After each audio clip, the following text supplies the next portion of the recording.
Alright, so we're about to change the oil and filter in this Honda 300 EX. TRX, I think it is, or a Fortran, I think it's a TRX.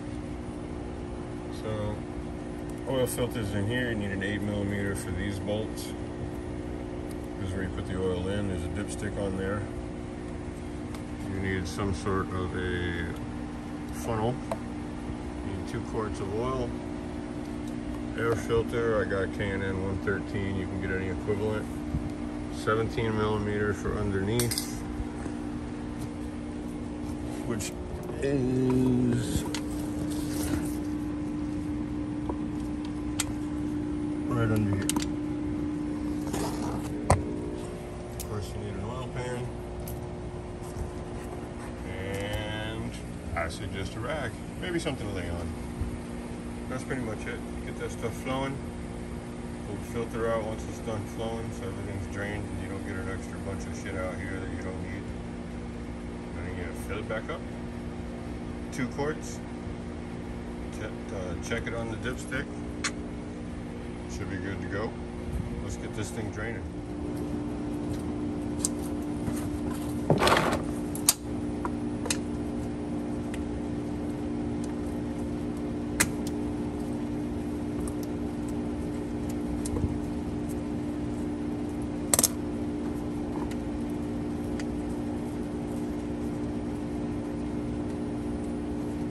When you get to the end of those threads, you want to hold it there tight. When you know it's not coming down anymore, you see it's not spilling, but there's no more threads. I'm holding it there tight, but I know it's about to let go, so I'm going to go straight down and out. So you get as little oil as possible all over you.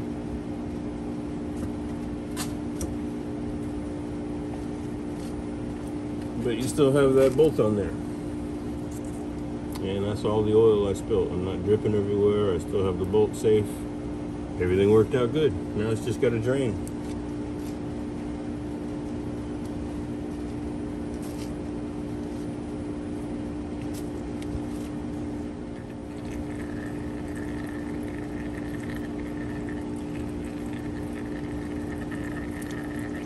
It's still draining a little bit. I'm in no hurry, so I always let that thing just run until there's nothing left. You know what I mean? I'm not a business. I don't have to push people out of here real quick, so just let it drip until there's nothing coming out. That's the best thing to do.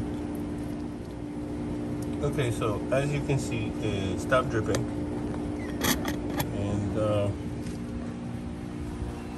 all of a sudden, I got a bunch of little helpers that showed up. Look at them, they're freaking everywhere. Here's Mommy. Here's Mommy.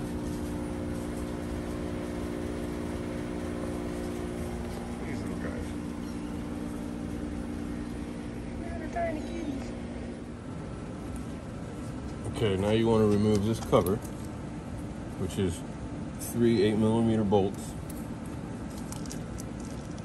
And you can use a power tool to remove them, but I do not suggest using a power tool to put them back on, especially to start any bolt or screw.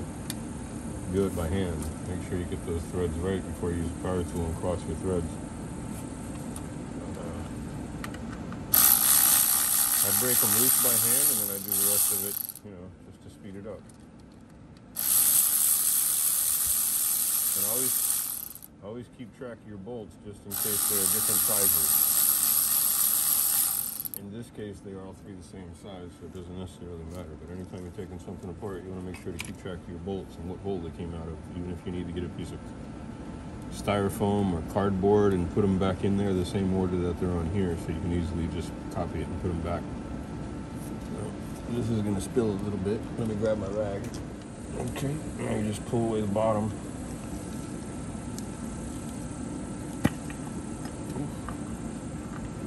See, if we didn't drain the oil first, there'd be a whole bunch of oil coming out and make a big mess everywhere. But fortunately, that did not happen. So this is your filter. You want to keep track of that rubber piece and make sure it does not stay on here, because if not, your new filter that has that rubber piece will not fit in here right. That spring and relief valve is there. Make sure that's there. So this goes back on with the rubber piece on that nub, like this. Well, not this one, but obviously the new one. Put it back on the same way. And then tighten your bolts by hand, and not very tight. You might want to look up the actual inch pounds to do it if you're not, if you're not sure of yourself. You think you might over tighten these threads. These are aluminum threads, so you just get them snug. You don't torque them down. You're gonna break them. Now wait till this drains out pretty good. Like I said, I'm in no hurry, so I want all this gunk out of here. I let that drain until nothing's dripping, which should be pretty soon. I mean, it's dripping right now. A constant drip, drip, drip, drip, drip. I imagine in 5-10 minutes that'll be fine. And then I just put everything back together the same way. Unscrew this, check your oil on your dipstick, make sure it's at the correct point. It should be approximately 2 quarts to put everything back together. And that's it. Don't over tighten your oil plug. That could be bad.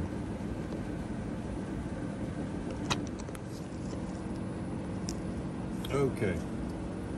So first we get all this off here. Get as much of this nastiness out of here as we can. Open up the new filter.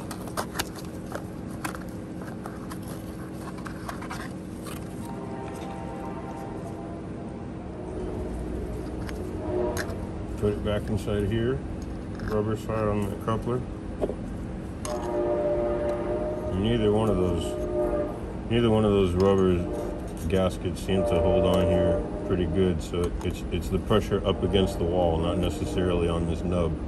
So don't be concerned with that, because the hole is a little bigger than this, but it's about being pressed up against this back plate.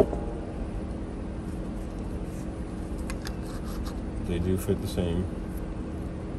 Make sure your O-ring is in good shape. Wipe it down. Make sure there's nothing like sand or nothing in there that's going to keep the seal from happening. And then push this back into place, line it up with that spring behind it.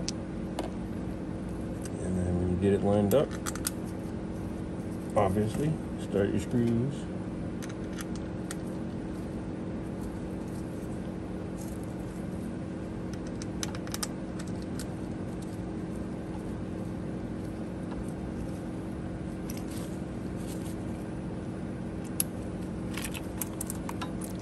I'm gonna get these work most of the way down, but I'm not tightening anything. I'm stopping even before it gets.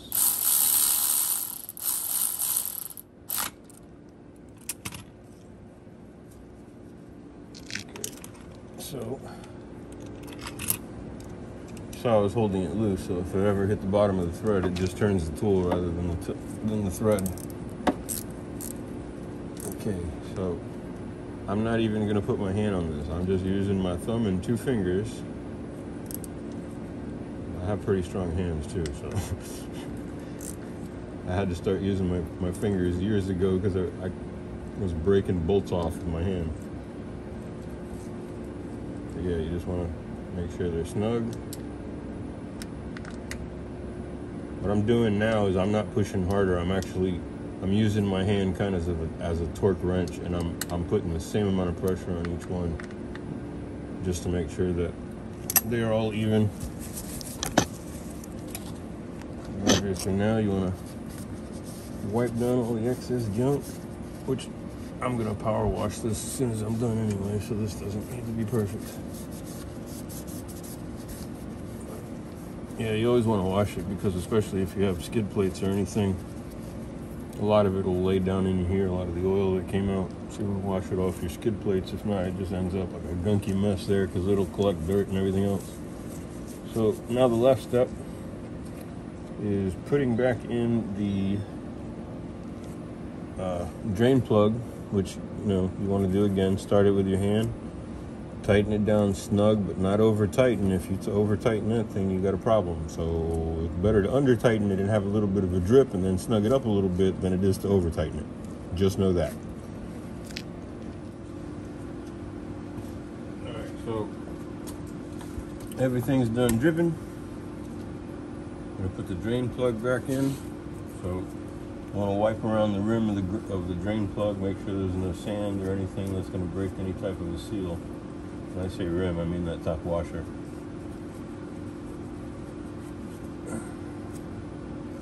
And always start anything again by hand. Go under here. See, if you start it by hand, you can see if it's going in smoothly. If you're using some power tool, or even a ratchet, really, you can start to cross it, and you don't have to cross it pretty far. I mean, too far. You don't have to cross it too far before you start having issues with it. So it's always best started by hand. I realize I keep saying that, but it makes a big difference.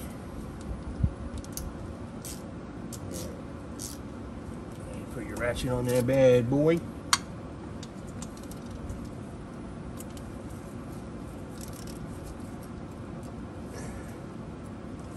That's it.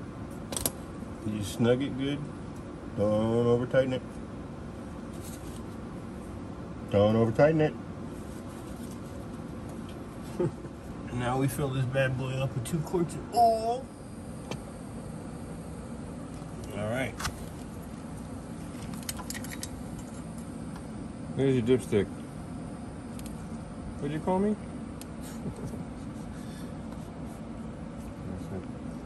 Clean it off, lay it somewhere it's not going to get gunk all over it. We are against the gunk. Put your funnel of choice in there. I'll be right back. I'm going to get me a bungee cord so I can hold that back. Okay, so that's a little trick to keep your funnel in place so you don't have to hold it.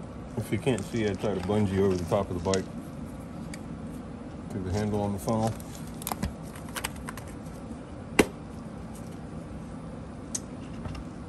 And we drop in 1 quart.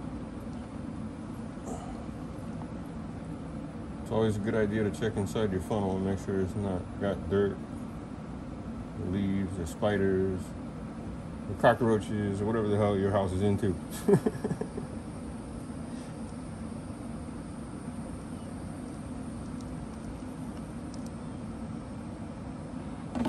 So that's one. That's another reason I like these hanging funnels.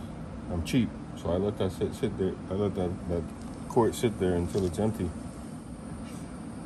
Okay, that should be enough. Oh, it's still dripping just a little bit. All right.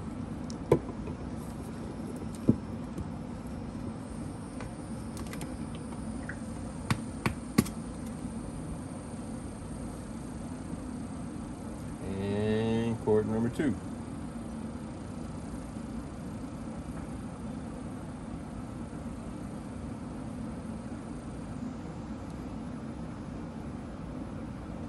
I realize I'm being lazy by not moving the camera, but I figured it's not really exciting to see me pour a quart of oil. I mean, it might be. I don't know. Okay, so we'll let that drip until the funnel's pretty empty. And then we'll check the dipstick there. What? What'd you call me? Okay, so you pull your funnel out. And then you're going to screw this in. I already had this screwed in. You're going to screw this in. Don't bother checking it yet. Put in your 2 quarts.